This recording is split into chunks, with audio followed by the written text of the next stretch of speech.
And I have agendas, and right away after I did these, I realized that you should add at the top, we are a charter review commission, we are not a charter commission, so Right. add review up there for me. They're on the minutes. And let's see, and you'll easily be able to follow, you know, what we're, here's a one for Trish. Yeah. And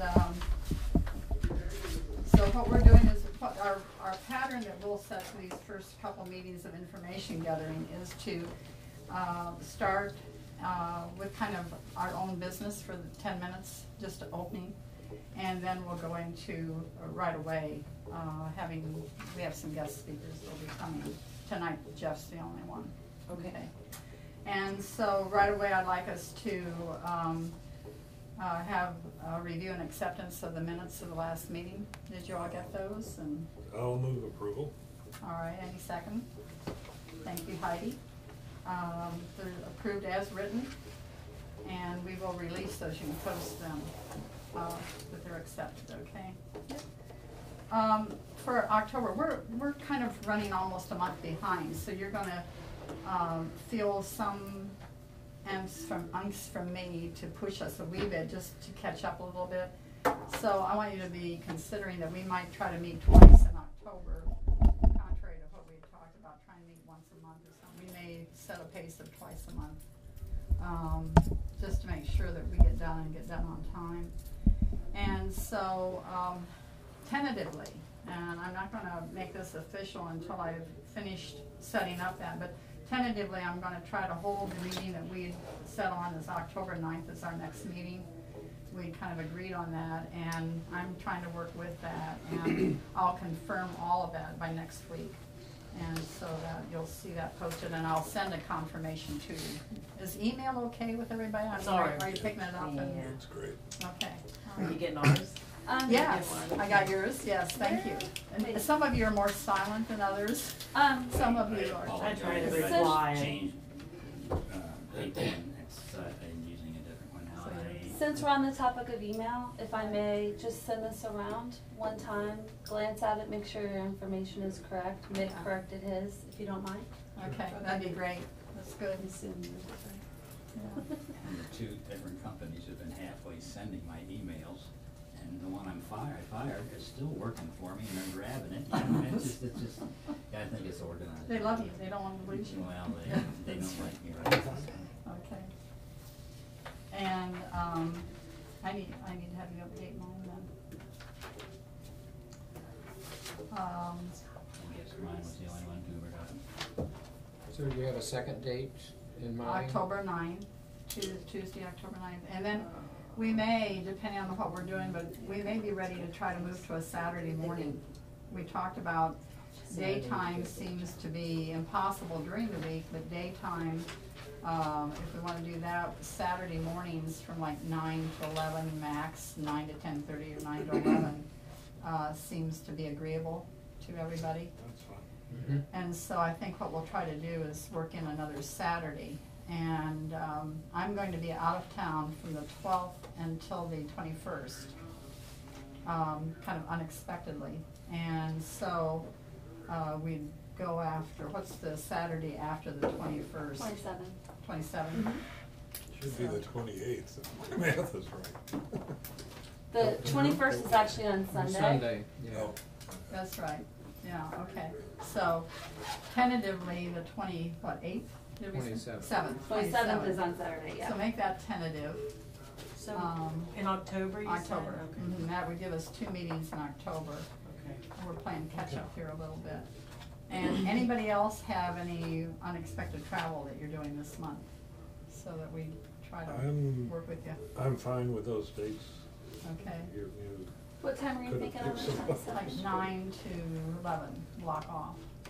We'll try to do 9 to 11 or 10:30, but if we're into a discussion or anything, we may run 2 hours, you know, it just depends on what we're working on. And I'm sorry, what was the other date? October 9th is the first. That's, Oh, yeah, I have it. okay. And we will be, Yvonne will be coming, and Chief Doyle, and then maybe some council members, that just, the invitation has been extended to them. If they have anything that they wanna discuss with us, or anything, any thoughts or suggestions, they're welcome to do it that day. And so we're kind of waiting and seeing how that's gonna evolve. What about the clerk council? She might be. Probably should. I spoke with her today, and Okay. she is very much willing, able, and prepared to come. Okay, well, she would have She's a gotten. lot of great information. Yeah, she probably would have gotten my Yeah. invitation that I sent to council, so, Mhm.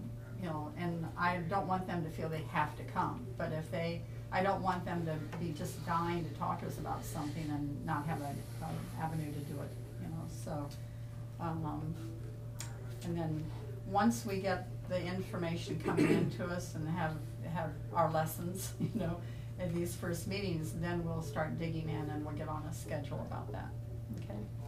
So, anyway, you've all met Jeff, and I've worked with him for 6 years, maybe, 7 years? Probably. Yeah, and, you know, it's been a delight to see that easy transition between him and Jamie Harrison, and Jamie had worked with the village since he was a pup. And so now we have a new pup. And, Right. and so I wanted to tell you a little bit about him because, I think that, you know, he's a familiar face, but he is a partner at Wood and Lamping Law Firm. And he graduated from Ohio University with a BS in education, Yep. commodity. And he taught for a couple of years, high school, Uh-huh. Prior- 10th grade English. ninth, okay, so watch your That's right. I'll spelling and correct all grammar. of your punctuation. Correct. Anyway, then he went to the University of Cincinnati Law School and graduated from there and has his JD. He has licenses at the Supreme Court of Ohio and the United States District Court, and he is gaining tons of experience in municipalities and municipal law. And he also has the firm's government and land use practice. But he currently serves as the law director for the city of Mason, the city of Springdale, the village of Greenhills, and the village of Waynesville. And interestingly enough, Waynesville went through this process Yes. less than a year ago, or about a year ago. Let's see, it would have been, I think it was not on this past November, so it was actually, it was a little over a year ago. Okay. But yes, and Yeah. I'll talk about that. So I thought that was really neat because he's just been through this process with another municipality. And so Jeff is going to talk to us tonight about that experience and about, I asked him to compare our charter with state law, need for updates from the state law, and also thoughts about new things that in our society have emerged that maybe weren't current when the charter was written. And so he has kind of a broad spectrum to present to us, so take it, Jeff. Okay, I guess I sort of had kind of three main things that I thought that I would try to cover. And some of this, tell me if you want to skip it, but the first thing I thought was it might help just to talk for a minute about what your role is as the Charter Review Commission. I can see you all have a copy of the charter in front of you. That's good, because that's the only document you need to be worried about. Because you're the Charter Review Commission, not the Code of Ordinance Review Commission, and not the Rules of Council Review Commission, or not any other piece of paper review commission. Your job is to look at the charter and make recommendations to council about proposed changes to the charter. So with that being sort of the framework of what we're doing, I thought I would talk just for a couple of minutes about my experience in Waynesville. Waynesville is a village up in Warren County, if anybody knows where Waynesville is. October's coming up, so go up there for the Sauerkraut Festival. But, yeah, just in the last couple of years, Waynesville has gone through a charter review commission, much like this, and I thought I would just sort of tell you how they approached it. You can ignore everything that they did, or you can try to use some of the things that they did, but I thought the way they approached it was pretty methodical, worked well, and it got them to a product at the end.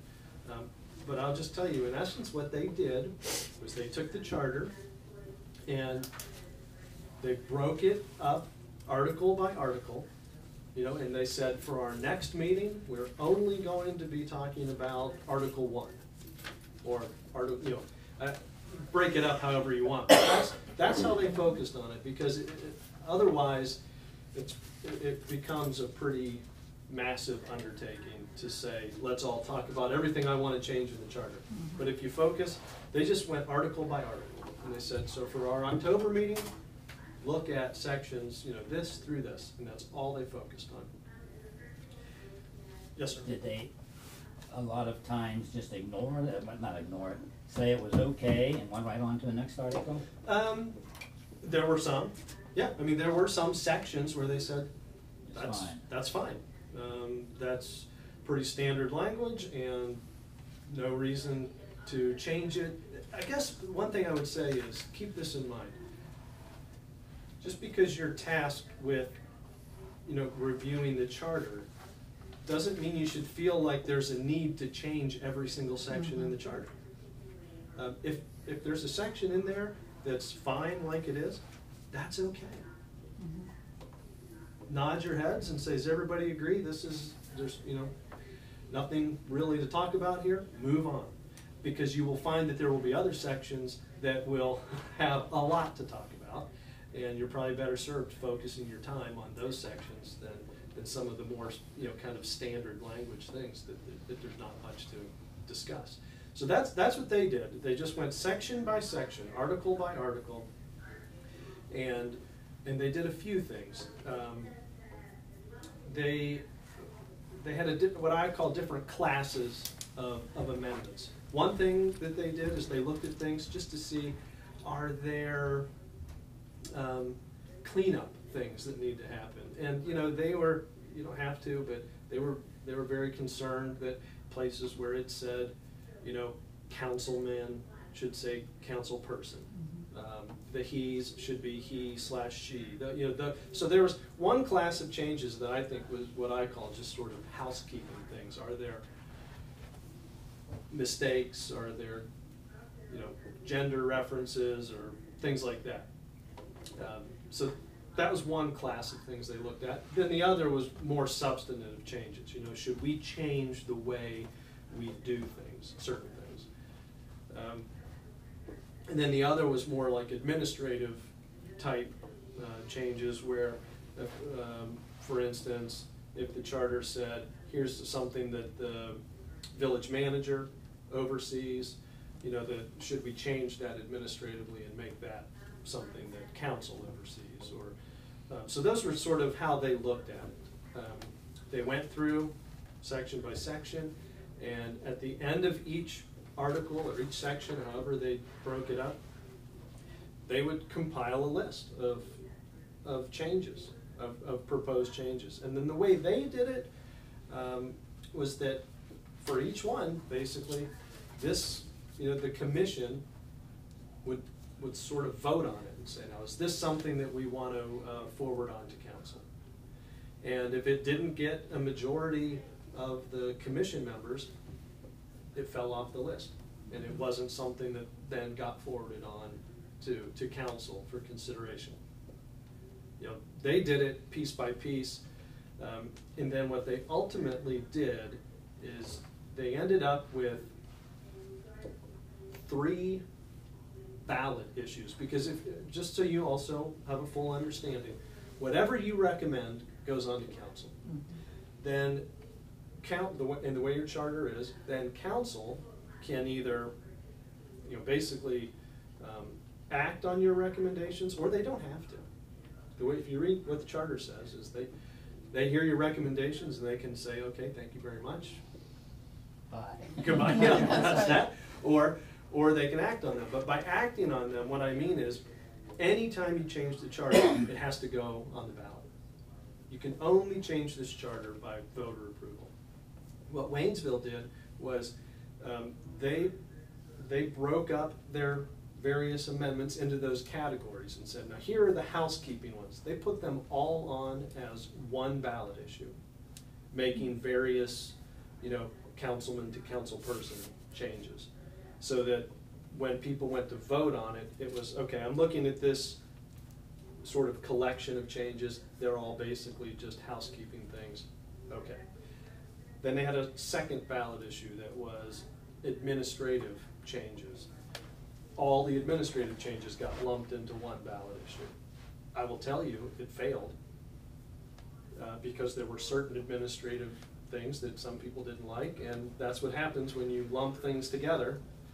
It either passes as a group or it fails as a group, and it failed. Same with the more substantive changes. They lumped a whole bunch of them together, and it failed because there were a few that had some controversy associated with them, and those, that failed, and because it failed, everything along with it, it was kind of the, baby in the bathwater. Do we as a group have to come close to agreeing to get this thing passed, if this particular, what's the history on it? Have there been 4 and 5 against 4 and it passed, or do they almost always fail? I'm gonna defer to people with more experience here, but I don't remember the last time Greenhills had a charter review commission. We did. I'm talking about the history that we're learning on. What I found was how the commission happened to fall on certain specific items didn't really have much bearing, because when they decided to lump things together as a group, it sort of the council and didn't they made the decision, right? Mhm. Could I ask something here? Since you're the one, or someone in your office, or some law firm will be tasked with defending this, if whatever is passed, or what we have here, if we do nothing, are there any points in there that you, having read this, feel that should be cleaned up vis-a-vis conflict or potential conflict with the revised code, and or what the current law is? That's what we've just asked him to do. Yeah. And I've got a few. I have a few things that I'll that would share. save us some time. Then we can look at the other stuff. He's going to do yes. that. And in fact, that's a good point. And let me just use that to roll into this is it. This is my third thing, and this is the big thing I came to talk about. We've talked a lot about, are there things in the charter that are in conflict with the state law? Are there things we need to change in here to harmonize with the state law? Here's my answer to that. It doesn't have to be.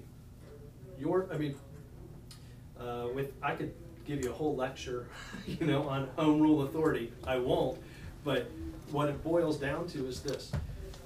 All municipalities in Ohio, and that's cities and villages, by virtue of the Constitution of the state, and keep in mind, the Constitution is what governs everything here. You can never do anything that's in conflict with the Constitution.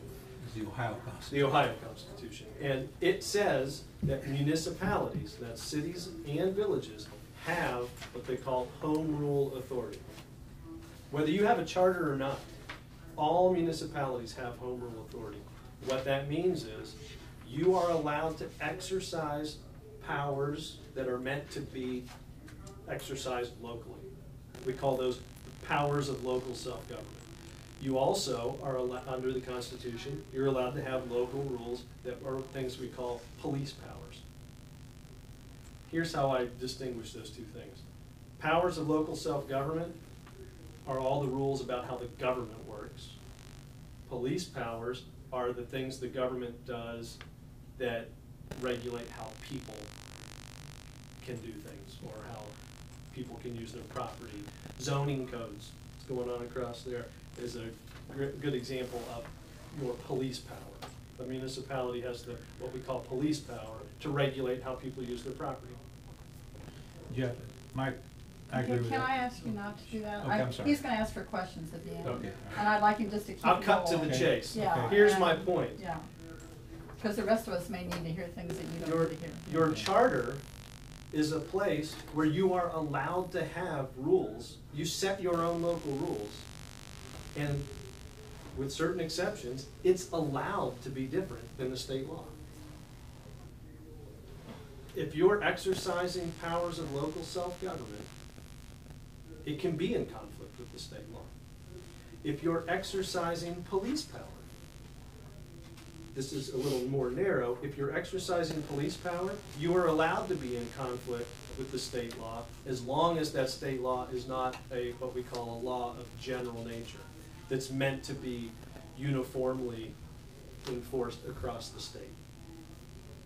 So what that means is there are certain things in your charter that are allowed to be different. I'll give you an example. In Ohio, in the state law, there is the open meetings law. And open meetings law, says all meetings have to be open. You're allowed to go into executive session. Here are certain reasons you can go into executive session. If you are a charter municipality, and some cities that I know of have had this battle, where their charter says all meetings shall be open to the public, period. And it doesn't say anything about executive session. The city of Cincinnati is like this. The city of Mason used to be like this. What that means is your charter controls, because that's a power of local self-government. So if your charter says all meetings shall be open to the public, that means all meetings shall be open to the public, and you don't get to have executive sessions because your charter is in conflict with the state law. And that's okay in that situation. So I will tell you that there are a couple things in your charter that I would suggest maybe changing. But I don't want you to go into this with the impression that your charter has to be identical to the state law. Because if it did, then there'd be no point in having a charter. You just go by the state law. So that's sort of my overriding comments. Now, let me just get to the charter. Let me find it here.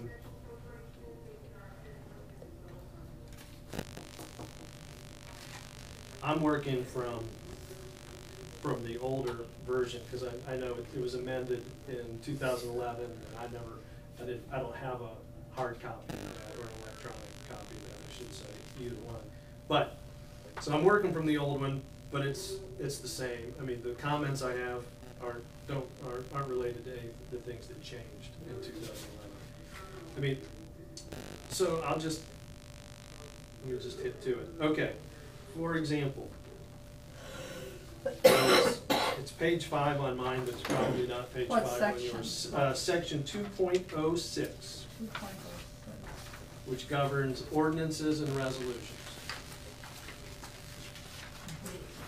If you look down to where it starts, the capital A, capital B subsections, right before that, it says, the clerk shall cause each ordinance and resolution adopted to be published in at least one of the following manners to be determined by council.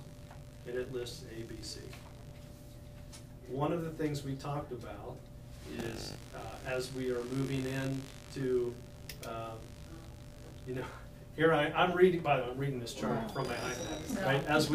As we move into a little more technological world, the question was asked of me, well, should we have things in the charter about being able to do things on the website? And I think that's a good idea, but I don't think it's a good idea if that's the only way you do things. So, for example, when you have this in your charter that says, here's how you give notice of ordinances and resolutions by at least one of the following manners, A is posting it in all the places you post it. B is you publish it in the paper. C is you publish a summary. You could have a D that says posting it to the village website. I like that it's an option, but it's not a requirement. Because, and the reason I say that is because I hesitate to make it, required that you post something on your website, because you don't always have control of, at least I don't know how the Villages works. You've got, Waycross or somebody that runs it for you, and servers, and I'm way out of my depth when I start talking about this stuff, but you can't control when a server goes down or when something happens. And I wouldn't want to be in a situation where you have to post something on the website, something happens to your website and you can't do it. But I certainly think it's a valuable tool, and if you add it as another option, We've covered one of the four. yeah, why not? And as I know that a lot of time has been spent developing the new website and all of that stuff, so why not use it as an option? But again, that has nothing to do with state law. Although there have been some changes in the state law recently that talk about how you can provide notice for certain things, and it does talk about being able to use a municipal website for notice, but same way, just as an alternate option for doing it. It's never required to do it that way, but you can. It's an option now. So why not? All right, moving on to another section. 4.02, qualifications of the manager. What you have is a section that says that the manager is appointed, and you have some language in here that says, and need not be a resident of the municipality at the time of appointment, but shall become a full-time resident within 12 months, unless that residency is waived by council. This is a situation where the state law now does say that municipalities cannot require residency as a term of employment. There are some exceptions for safety personnel, things like police and fire, that you can make them live within a certain geographic distance. That very question went to the Ohio Supreme Court because the city of Akron and I think the city of Cleveland maybe both said, hey, residency of our employees is the very essence of local government. If we want to have a residency requirement, that's a local question that we should be able to have, and if we set it by charter, we set it by charter, and too bad, state law. Home rule provision of the Constitution will allow us to have residency requirements. It went to the Ohio Supreme Court. The Ohio Supreme Court, through a little bit of a stretch, maybe, some people think, but they found another section of the Ohio Constitution and said, nope, it actually is based on this other section, which says no other section of the Constitution can be in conflict with it. So in short, the Ohio Supreme Court upheld the state law that says you can't have residency requirements. And they also said, in upholding that law, they also said, and this is not one of those local things where you're allowed to be different. So hey, municipalities, you've got to comply with this provision in the state law. So here's what I say. Your charter right now has a residency requirement for your manager. It's not enforceable right now because of the state law and the Supreme Court language. So if you're looking for one of those sort of cleanup type items, that might be one. I got a question mark on it already. Yeah. So I mean, sometimes people have question marks on that kind of a requirement just because of a philosophical question mark. I'm telling you, it's not an enforceable provision anyway.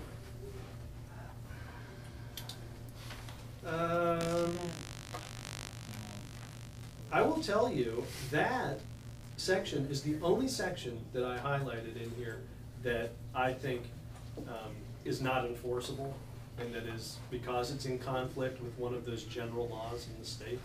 There are other things you have in here that are maybe different than some of the rules for others.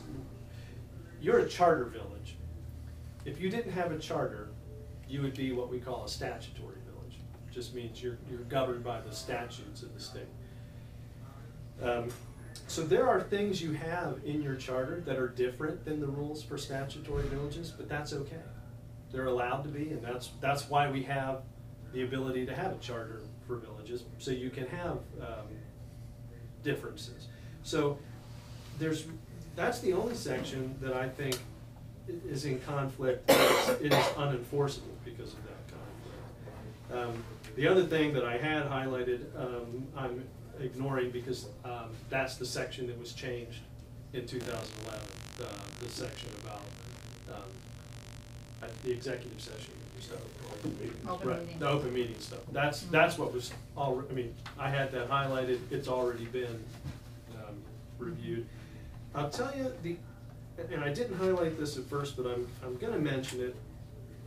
And here's the only reason I mention it. As you said, I'm the law director for, including Greenhills, for 4 different municipalities.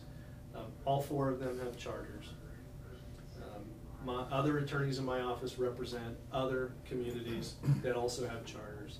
So I've seen a lot of charters. I'm familiar with a lot of charters. There is something in your charter that is unique and that I've never seen. I'm going to raise it. You guys can do whatever you want with it because that's your job.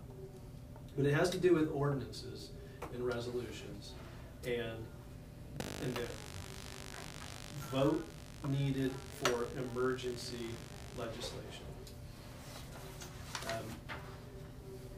And here's. What's the number on that one? Oh, I'm sorry. That's It's okay. section. It's 2.06. 2.06. Yeah. Okay. Here's what you've got in your charter, and you're unique also in that you have a 6-member legislative body. You know, I represent Springdale. Springdale has a separately elected mayor, like you do, but they also have an elected 7-member council. Everywhere else that I represent, they all have a 7-member council, and the mayor is just selected, from within. They don't have a separately, directly elected mayor. That's relevant because when you read your charter, talking about ordinances and resolutions, what it says is every ordinance and resolution has to be read twice. You know, the 2 separate times on 2 separate occasions. But that rule can be suspended, and it says it can be suspended by a vote of at least 3/4. Well, 3/4 of 6 means you need 5 votes to suspend that rule, and that's always happen. You know, I mean, that's how you do it, and that's fine. Every other community I represent, to suspend that 2 reading rule, it requires what we call a supermajority. You know, more than just the regular majority. It takes 5. Here's the interesting thing about your charter. Then it says if you want to adopt something as an emergency, once you've waived the 2 reading, suspended that 2 reading, to adopt it as an emergency, it takes a 2/3 vote. Well, 2/3 of 6 is 4.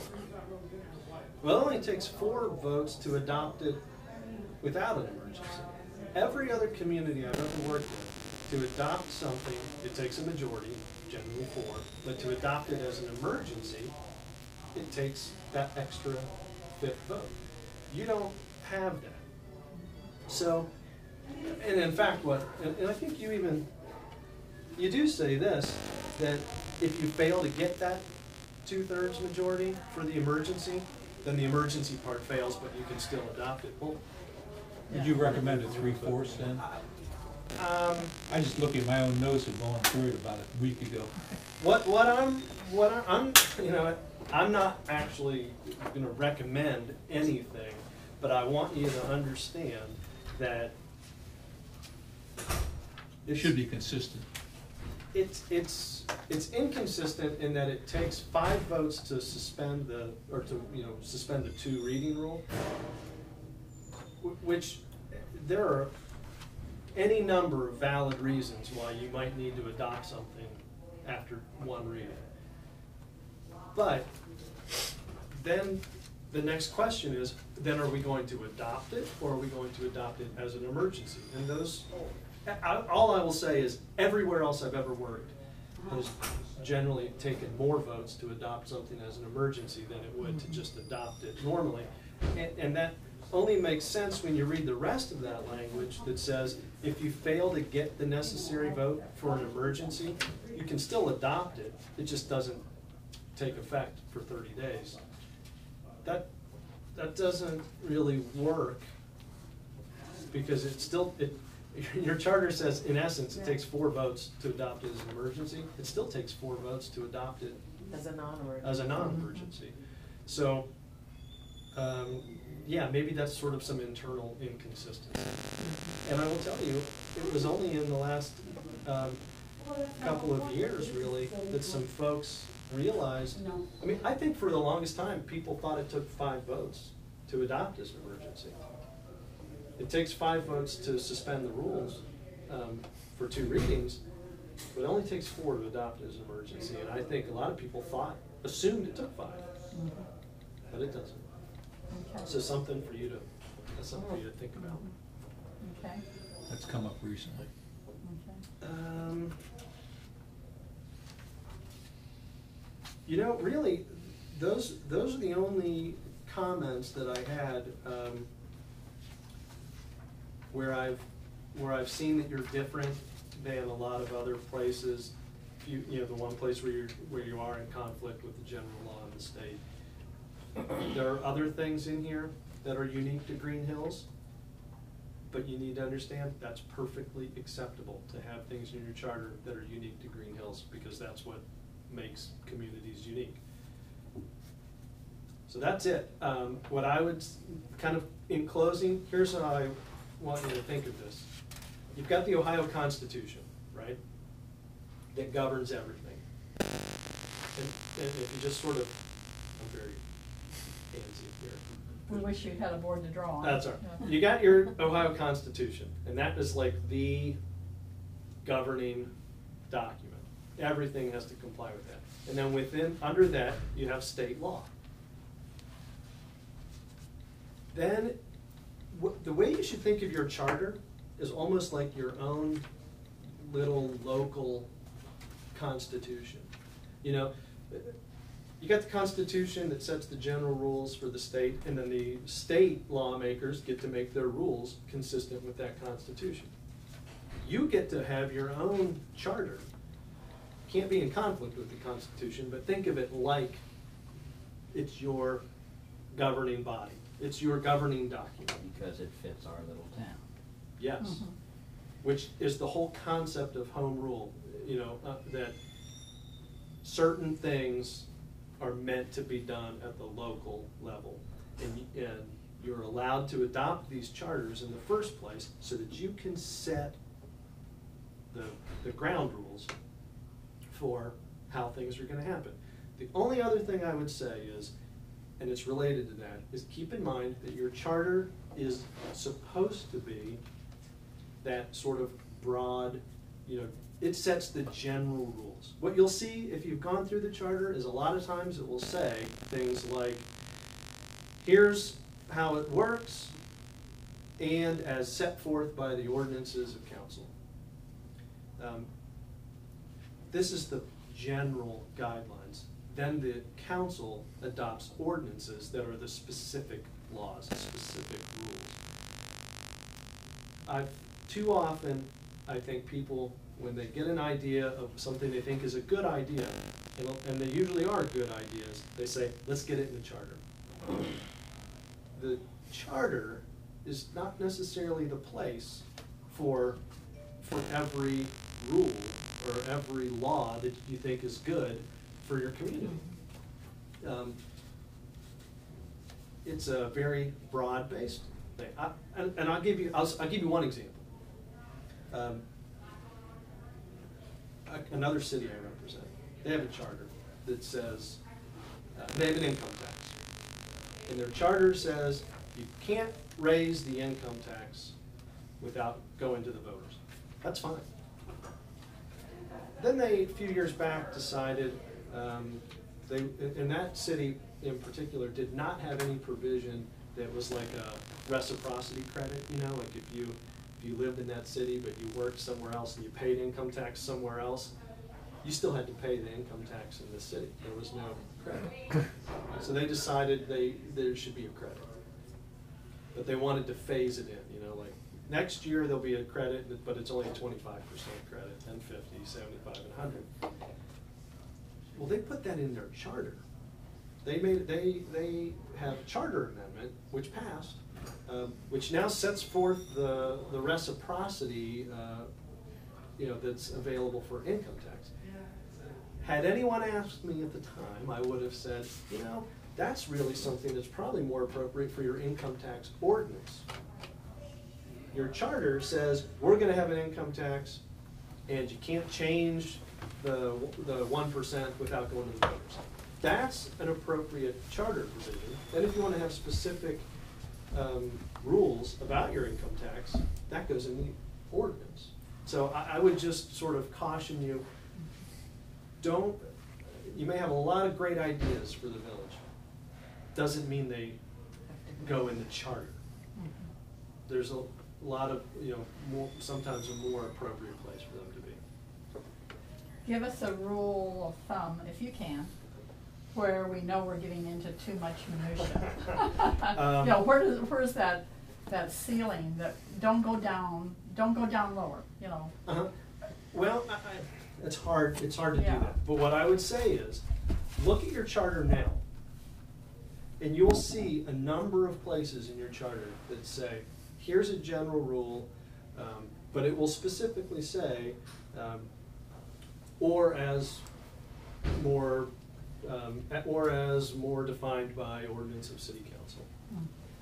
Look at those examples where they do it now. And I think that those will give you a lot of good examples of, oh, I see. I'm starting to get the framework. The charter has a general rule, and then they say, if we're going to be more specific, it'll be as set forth by council. If you look, and I think the way it's in here now is pretty good. So if you look at how it is now, it'll give you some good parameters. But I would say this, if it makes you think in your head, I wonder if we're getting too specific in the charter. Well, you just might be getting too specific in the charter. Yeah. Okay. Could I ask, and I'm somewhat new to all this, there's a community and CIC kind of... Community Improvement Corporation? That's the one. Yes. What is that formal relationship to the city, or is there one?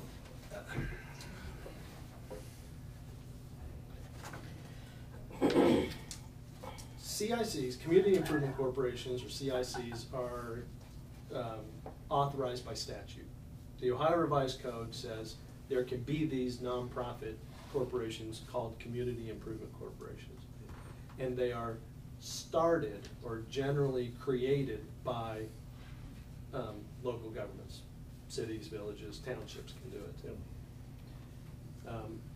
So the village is involved in the creation of a Community Improvement Corporation, a CIC. But once it's created, it is its own separate nonprofit corporation. And by itself then, it really has no specific affiliation or with the village. Now, what the statute also says is CICs are meant to be like economic development tools. What the statute then goes on to say is that once a CIC is created and organized and it gets started, it can be designated by the village as its economic development agent. And there's an agency agreement that is then created and in place, and it basically is where in this case, like where the village would say, okay, CIC, you're up and running, and we want to use you as our economic development agent.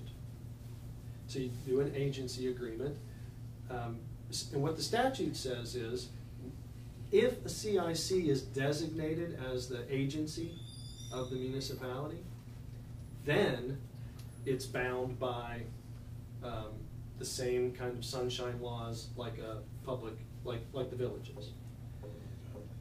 But that's only once it's been designated as the agency of the municipality. As I understand it, the CIC that exists in Greenhills now has never been designated as the agency for the village. That's my understanding. That is true.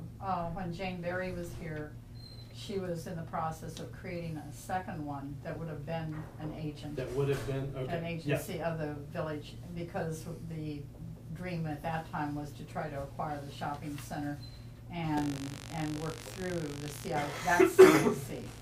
And at the time, it never, it's dormant right now. So the first one's purpose is? It was economic development, and at the time that it was formed back in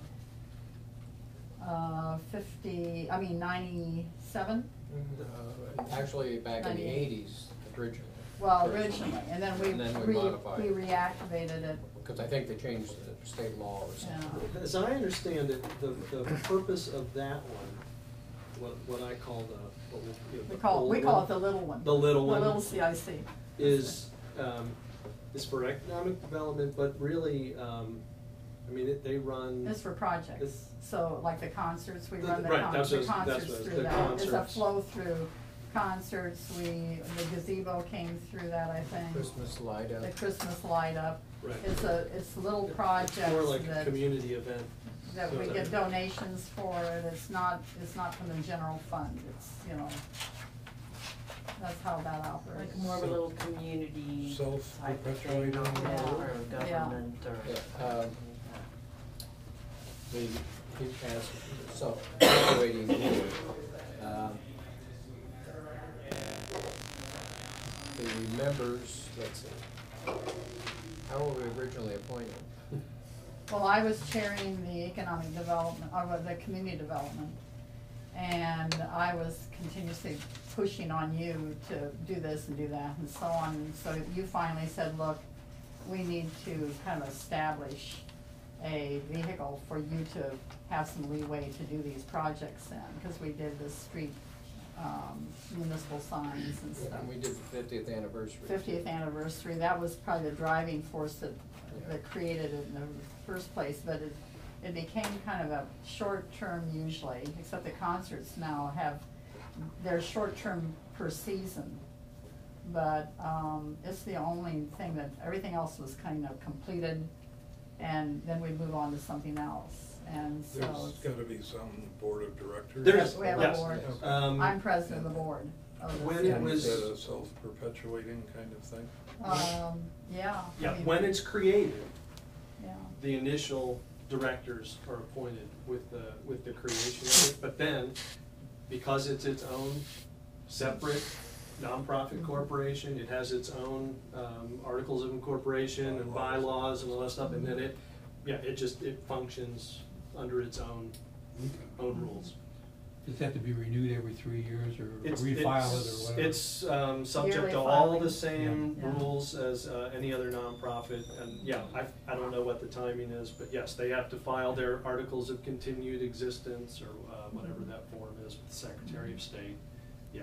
And they'd have to do a tax return Yeah. if they're over 25,000. Well, they do a tax return or a report, I don't know what is a tax return, but it's a tax filing that we do. It's, Yeah, I don't know, I don't wanna We- speak I to used it, to be 'cause I- work for a we non-for-profit. have, Okay. yeah. And I have to do a tax return. We have a new treasurer this year, and because Yeah. Kathy Brokaw retired and she had been appointed as the original treasurer. And so she retired, so we appointed Mhm. as a resident treasurer. There, and I could be misspeaking, but if a CIC goes through that process where it gets designated as an agency, then there are some extra rules there too that say, a certain number of the board members have to be, appointed by the municipality. Mhm. But that's not the case, because this CIC has not been designated as the agency, so it just follows whatever its own rules are. Do we have two or one? You We referred to we one had, as the we had, the second one was started, or we tried to start it. It's not active, and it's dormant. We talked about whether we needed to destroy it, because Jane Berry was the head of it, and she's Mhm. gone, and so on and so. The last I knew, it was not, If you don't, not active. on that second, the second one, Mhm. I mean, if it had been created, but it's not active, and if you don't file that statement of continued Then it's existence. self-destruct. Yeah, then I the think it Secretary of did. State basically will show it as a defunct. Because that would have been 3 years ago now, 3 to 4 years ago. So, And that, right. you know, but it is not, it doesn't exist right now. So, So through Recreation Commission, or how is it funded? You can check through Secretary of State to see if it's still active. They have their own website, the Ohio Secretary of that State. other one isn't. That Well, other- it'll be listed. And Yeah, it'll be it'll listed as still be dormant. in their It'll still be database, and it'll listed, probably probably, listed but as it's as inactive status or inactive, something. Yeah, because there is some cost at filing those. And so when we talked about getting rid of it, we thought, well, you know, we may Yeah, wanna why reactivate it, and pay so why $85 to keep pay it? again to file and create it, Yeah. you know? So, Mhm. you know, but Jane Berry was head of that, and Glenn Drees was on that, I was on that, Mhm. and they were appointed. I mean, it wasn't that we just sat in a corner and did this. I mean, the village appointed, the council appointed, who, when we formed the Right, when it's CIC. initially formed, yeah. you have to. You create your officers. Yes, and- but then after that, it just Yeah. carries on like any other Mhm. nonprofit. If you've created got under- one now, theoretically, you could make the contract with the one you've got that's active. It was already. Oh, the agency? Yeah, if we You wanted could, to do If that, you wanted to do yeah, that, yeah. yeah, You don't have to, Yeah. though. You don't have to. right. The options here. Okay. Right. And I think, I can't remember if the village has ever given money to the CIC for some things or not. Generally, it's through our own fundraisers, donations, and that Right, sort of. I don't know if you have, but I know that the statute and the law permits, Yeah. Permits For the 50th municipalities anniversary, I think the to village fund CICs. committed some. It's not something we have to I'm deal go- with I'm the gonna charter, bring though, it- right? No, that's I'm what I gonna was bring just us back getting ready to say. I'm- Yeah, I wanna Yeah. bring us back to the charter. We can talk about that Yeah. some other time, but let's Yeah. just, while we have, Mhm. an expert here, let's just, you know, ask anything that we wanna ask and get all the help we can right now.